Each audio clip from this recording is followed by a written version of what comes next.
Hello, and welcome to another episode of Brenda's Musings. So today I want to talk about beauty being in the eye of the beholder. And by that I mean, what it is that attracts you to something or to someone. And I think that generally the attraction is based upon the values that we hold ourselves and what is important to us. And I think that just generally, that is what attracts us to something or detracts us perhaps from something. And then as you get to know, say, a person more, or you get to study a work of art longer, or you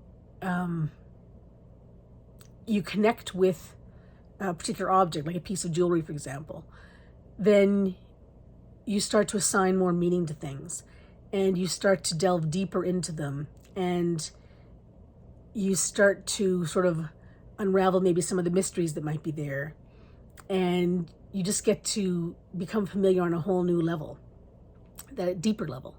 And I think that in that way you can assign more value to something. And when you look at a piece of art, it might be something is reminiscent of something from your past.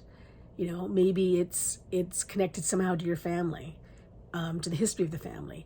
Maybe there's something about the color that's being used, or the texture that's being represented, or the actual physical location of where it's located. In a piece of jewelry, it might be the meaning, behind the stone.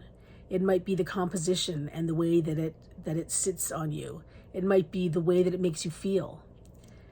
When it comes to a person, it could be all of that, where they're from, or how they make you feel, or, what it is that they hold dear that you might also hold dear.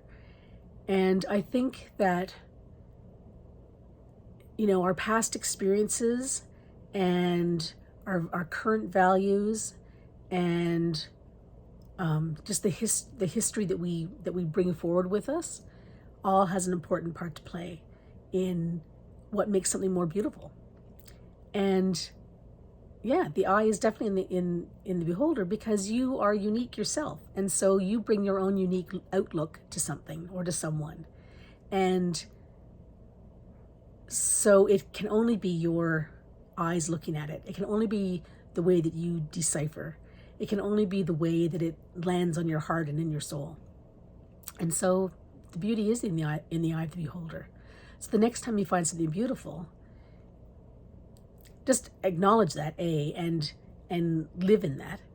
And then when you do have a chance to step away, maybe consider, why that object or that person or that thing,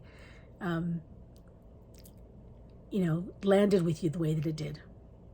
And that's my musing for the day. Have a great one, everyone.